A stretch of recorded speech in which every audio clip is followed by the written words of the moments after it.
Penjara laut yang menghabiskan biaya triliunan hanya menahan dirimu seorang, dan membutuhkan 100.000 penjaga penjara yang berjaga siang dan malam, hanya karena penampilanmu yang sangat brutal. Satu tatapan saja, dapat membuat orang yang buta ketakutan dan melarikan diri, dan satu gerakan, dapat membuat para penjahat yang sangat jahat memilih untuk bunuh diri dengan air mata penuh. Namun, justru dirimu yang dipaksa terikat dengan takdir negara naga, mengikuti permainan aneh ini, dan secara tak terduga memperoleh bakat level SSS. Kesetaraan bagi semua makhluk, dan mengabaikan keanehan dari berbagai tingkatan. Saat ini, dengan cahaya menyinari, peserta dari ratusan negara di seluruh dunia, ditransmisikan ke sebuah ruangan secara bersamaan. Kemudian suara mesin yang dingin terdengar. Selamat datang, semua, dalam tugas keluarga yang saling mengasihi. Perhatikan bahwa setiap kali kalian menyelesaikan satu permainan aneh untuk negara tertentu, kalian akan mendapatkan berbagai hadiah sumber daya. Dan setiap kali seorang peserta meninggal, sebuah permainan aneh akan diproyeksikan ke negara yang bersangkutan. Berikut adalah beberapa aturan dari tugas kali ini. Harap diperhatikan. Ayahmu pendiam, tapi jangan pernah menantangnya. Ibumu sangat mencintai anak-anaknya. Jangan lakukan sesuatu yang akan membuatnya sedih. Adikmu sangat nakal, tapi sebagai kakak, kamu harus sebisa mungkin memenuhi kebutuhannya. Kamu harus tinggal di rumah ini selama 7 hari. Kamu mencibir, lalu memeriksa barang-barang yang kamu bawa. Pensil yang diruncingkan, pulpen, pena bola, korek api, dan satu set 2 kaki. Setengah kantong keripik kentang yang belum habis. Dan kaleng bekas yang baru saja kamu temukan. Melihat koleksi senjatamu, kamu mengangguk puas. Sebuah kilatan kegembiraan melintas di balik matamu yang dalam. Kamu menatap pintu kamar tidurmu, mendengarkan langkah kaki yang semakin dekat dari luar. Hatimu mulai merasa antusias. Semoga para makhluk aneh ini bisa cukup kuat. Sudah lama dia tidak menemukan target yang tepat untuk dipukul. Siaran langsung dimulai lagi. Ini adalah peserta ketiga yang turun. Begitu siaran langsung dimulai, tentu saja, komentar pesimistis muncul pertama kali. 2 peserta pertama yang mati menyebabkan 2 permainan aneh. Satu yang membuat warga negara naga cemas. Mari kita lihat peserta yang turun kali ini. Apa ini? Di mana peserta yang turun? Negara naga. Peserta yang begitu besar di mana? Jangan-jangan permainan aneh langsung menelan peserta ini? Mungkinkah orang besar ini adalah peserta yang turun? Kamu menyebut ini peserta yang turun? Coba buka matamu dan lihat. Otot bisepnya bahkan bisa menghancurkan kepalamu. Pada saat yang sama, begitu permainan aneh tiba di negara naga langsung membentuk tim strategi. Harus membuat pemuda ini mengendalikan emosinya. Di dunia permainan aneh, tidak bisa hanya mengandalkan rasa keadilan dan keberuntungan. Tubuhnya yang berotot, tidak akan berguna menghadapi makhluk aneh. Seseorang lainnya berkata, jadi sekarang kita harus menggunakan kesempatan peringatan, ya? Setelah berdiskusi, mereka merasa lebih baik memberi peringatan. Mereka yakin kalau kamu bisa mengendalikan emosimu, kamu pasti akan menjadi kuda hitam yang penuh potensi. Saat itu juga, negara Sakura yang tidak terlalu akur dengan negara naga, mengirim pesan video. Di dalam video, ada seorang pria, dengan kumis kecil, dengan angkuh berkata, teman-teman di negara naga, tak disangka, begitu permainan aneh dimulai, peserta kalian langsung ditelan oleh makhluk aneh.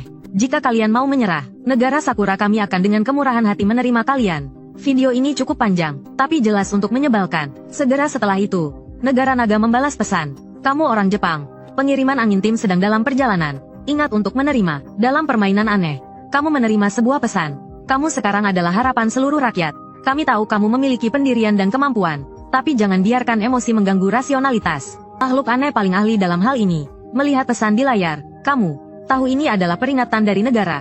Agar negara merasa tenang, kamu membuat gerakan oke dengan 7 jari. Dan berkata, tenang saja, saya akan menyelesaikan tugas ini. Saya rasa dia sedang berbicara dengan siapa. Mungkin ini pesan dari negara untuknya. Jika dilihat-lihat, wah, dia benar-benar peserta yang turun. Ini pasti aman. Teman-teman, tadi saya lihat di pihak negara Sakura, Feng Kuang Rizu. Dia lelaki jorok. Kita harus segera menanggapi negara dengan kekuatan penuh. Telingamu bergerak sedikit. Kamu mendengar langkah kaki di pintu berhenti. Sekejap kemudian terdengar suara ketukan di pintu. Kemudian suara seorang anak laki-laki yang ceria terdengar. Siap untuk makan. Pintu terbuka. Suara ceria itu terdengar lagi. Saya mau bola basket. Belum selesai berbicara, suaranya tiba-tiba terhenti. Anak kecil itu miringkan kepalanya. Tapi bukan karena sedang berpura-pura lucu, melainkan karena lehernya terputus. Ada jahitan yang jelas terlihat di atasnya. Namun sekarang salah satu sisi terbuka. Ujung benangnya sangat mencolok. Begitu pintu terbuka, hantu kecil langsung tertutup oleh bayangan besar. Melihat di depannya, makhluk besar yang tampaknya garang. Dia seperti ayam yang dipelintir lehernya. Tidak bisa berkata apa-apa. Pada saat yang sama, hati hantu kecil itu sangat kalut. Apa benda ini? Monster berbadan besar ini adalah saudaraku? Pada saat yang sama, kamu juga melihat dengan aneh makhluk kecil yang kurus ini. Hantu kecil yang kurus. Ini yang disebut makhluk aneh? Udara terdiam beberapa detik. Kamu membuka mulut lebih dulu, ingin berkata sesuatu. Hantu kecil langsung terkejut. Dia baru sadar, meskipun makhluk besar di depan menakutkan, Dia tetap hanya manusia. Saya ini makhluk aneh. Kenapa harus takut padanya? Dengan bangga, dia mengangkat kepalanya dan berkata dengan sombong, "Saudaraku, saya mau bola basket. Belikan saya." "Beli bola basket? Apakah kamu ingin juga celana dungari? Mau saya bawa kamu untuk buat model rambut?" Kamu sama sekali tidak takut dengan penampilan hantu kecil. Justru kamu tersenyum dan bertanya. Hantu kecil berpikir sejenak dan berkata, "Bukan tidak bisa, tapi tidak terlalu besar." Pikirannya memang banyak. Kamu mengangkat tangan dan meletakkannya di kepala hantu kecil. Dengan tidak peduli kamu berkata, "Tapi aku bahkan tidak punya uang. Mungkin aku akan belikan kamu tongkat." Begitu kata-kata ini keluar, wajah hantu kecil langsung berubah drastis, menunjukkan gigi tajamnya. Dengan suara seram dia berkata, "Jika kamu tidak belikan aku, maka aku akan ambil kepalamu dan jadikan bola basket." Begitu suaranya selesai, hantu kecil membuka mulut dan hendak menggigit tanganmu. Suara keras terdengar, terlihat lenganmu yang kuat, seperti berubah menjadi bayangan. Detik berikutnya, kepala hantu kecil berputar seperti gasing, berputar dengan cepat. Wah, apa yang sedang terjadi? Begitu ceroboh orang ini. Aku tadi kira dia lebih aneh dan khawatir.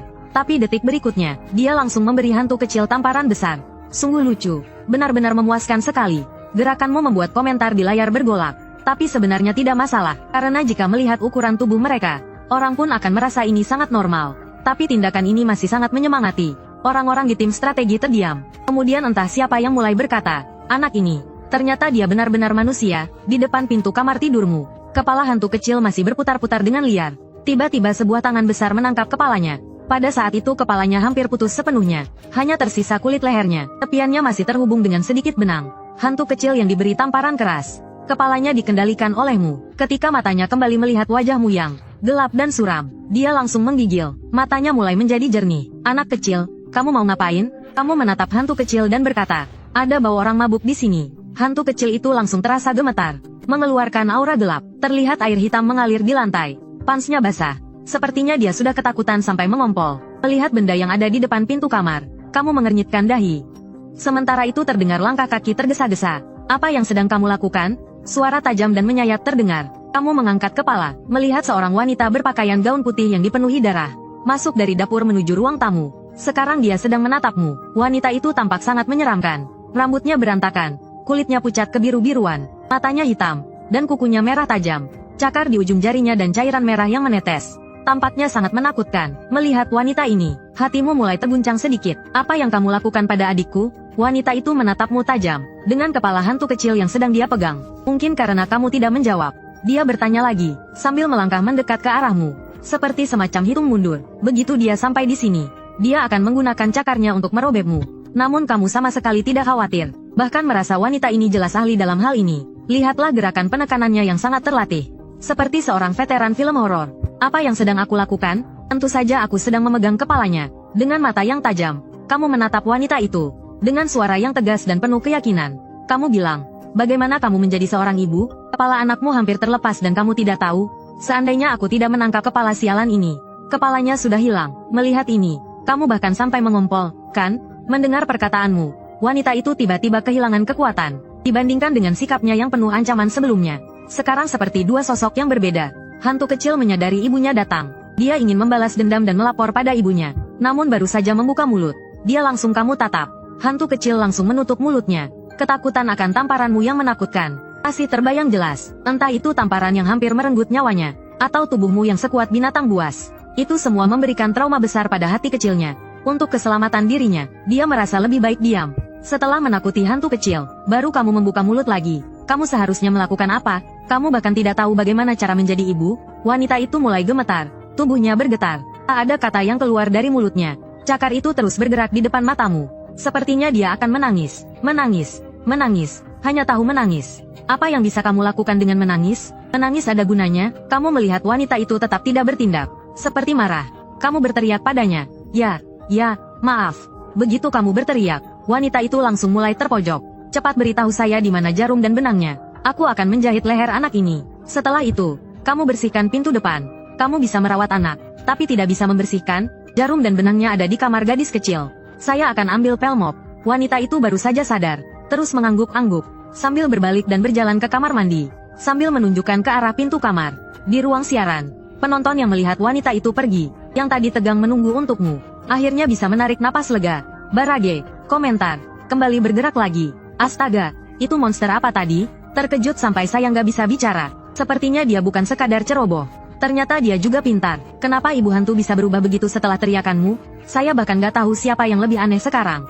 Ini semua karena petunjuk yang diberikan saat cerita hantu dimulai, yang menyebutkan ibu hantu sangat mencintai anaknya. Kamu memanfaatkan ini dan menyerang lebih dulu. Ditambah dengan tekanan dan aura yang menakutkan, dan nada bicara yang tidak terganggu sedikit pun. Waktu membuat otak aneh ini, cepunya jadi bingung. Tapi kamu memang gak sederhana. Metode yang kamu pakai memerlukan ketahanan mental yang sangat kuat, kecepatan reaksi yang sangat cepat, dan kemampuan berpikir yang cukup fleksibel. Sebagai pemimpin yang merendahkan, saat ini, sepertinya ini adalah keberuntungan bagi negara kita. Kamu banyak bicara. Aku ikut dengan kamu. Bro, cepat cek ruang siaran Xiao Rizi. Mereka juga kena ketok pintu. Ruang siaran Mad Sunrise di negara Sakura. Mad Sunrise, saat ini, di sebuah kamar tidur yang hampir sama dengan milikmu. Suara ketukan pintu yang terus-menerus terdengar dari luar, serta suara kecil dari seorang anak laki-laki. Kak, kamu lagi ngapain? Ayo keluar. Makan sudah siap. Apa kamu mau bikin mama marah? Mad Sunrise yang berwajah jorok duduk di tepi tempat tidur.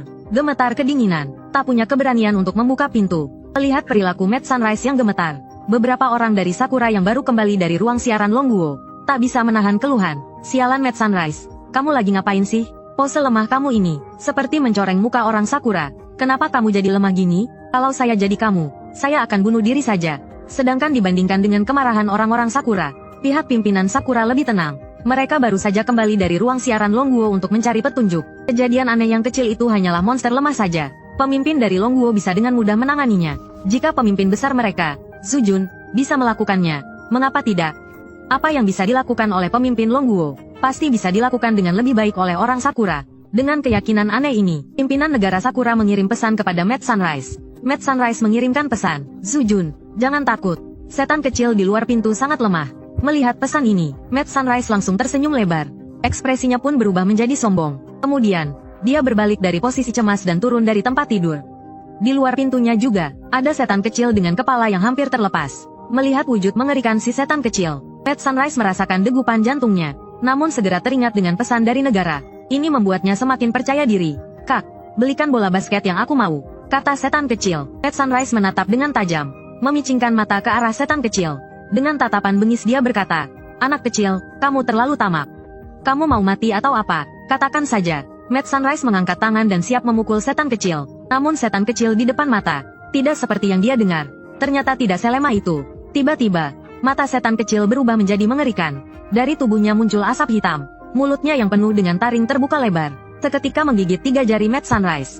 Mad Sunrise menjerit kesakitan dan mundur dengan cepat. Namun setan kecil sepertinya tidak berniat melepaskannya. Setelah menggigit 3 jari itu, setan kecil melangkah mendekat, sambil berkata, kalau kamu tidak mau belikan aku bola basket, maka aku akan memotong kepalamu. Saat itu, Mad Sunrise langsung mengambil keputusan. Dengan cepat berlutut di depan setan kecil. Dengan keras ia berteriak, maaf, saya salah. Setengah hidupnya dilatih dengan semangat tukang yang gigih. Maka tiba-tiba, sinar emas menyinari tubuh setan kecil, dan dia kembali ke keadaan semula. Sepertinya setan kecil itu memaafkan Mad Sunrise. Orang sepertimu, lemah sekali, ingin melawan aku, setan kecil berkata dengan nada merendahkan. Tapi, karena kamu begitu tulus minta maaf. Ya sudah, kali ini aku maafkan. Mad Sunrise mengangguk-angguk dengan cepat, tidak berani membantah. Bahkan sampai sekarang, dia masih belum berani berdiri. Namun, dalam hatinya dia menggerutu. Sial, apa yang dipikirkan oleh para pemimpin Sakura? Apakah mereka tidak tahu bahwa aku sebagai penurun? Jika aku mati, mereka juga tidak akan lebih baik. Semangat tukang yang saya pelajari sepanjang hidup, dapat mengatasi serangan aneh dengan mengendalikan amarah. Tapi dalam satu Dunggeon, hanya bisa digunakan 3 kali. Kenapa aku harus kehilangan satu kesempatan sekarang? Keparat, kenapa ini bisa terjadi? Katanya setan kecil itu tidak berbahaya. Ini penipuan. Penipuan, kejahatan dari Dragon Country. Kenapa mereka tidak memikirkan kebaikan umat manusia, tapi malah menipu pemimpin negara lain? Sungguh menjijikkan, lucu sekali. Saudara kita yang tampak bodoh, tapi ternyata berani dan cerdik, dengan kekuatan yang tak terbendung. Sementara Sakura yang satu ini tampaknya bodoh, tapi benar-benar ceroboh dalam bertindak. Sungguh bodoh, tertawa. Kita bisa melihat betapa tampannya saudara kita, tampaknya kasar. Tapi ternyata dia punya keberanian dan kecerdikan untuk menaklukkan keadaan. Sedangkan si Sakura kecil ini, meski berperawakan ramping, ternyata sangat ceroboh dalam bertindak. Kembali ke sisi kalian, setelah ibu setan pergi mengambil pel, kalian berdua pergi, masuk ke kamar gadis kecil itu. Menurut informasi yang diberikan di awal, ini seharusnya adalah anak terkecil di rumah ini. Seorang gadis kecil yang menderita penyakit berat. Ketika pintu dibuka, ruangan di dalam sangat gelap. Ini tidak memudahkan untuk mencari sesuatu. Tangan meraba-raba dinding. Tiba-tiba, lampu menyala. Ruangan berwarna pink muncul di hadapannya. Apa setan kecil ini juga suka dekorasi bergaya imut? Dia mengernyit, merasa agak aneh. Ini jelas tidak cocok dengan gaya setan. Justru di dunia cerita horor, ini malah terasa lebih menakutkan. Kakak, sebuah suara lemah milik seorang gadis kecil terdengar. Kamu menunduk mengikuti suara itu. Di atas tempat tidur kecil, kamu melihat seorang gadis kecil yang sangat aneh. Melihat gadis kecil itu,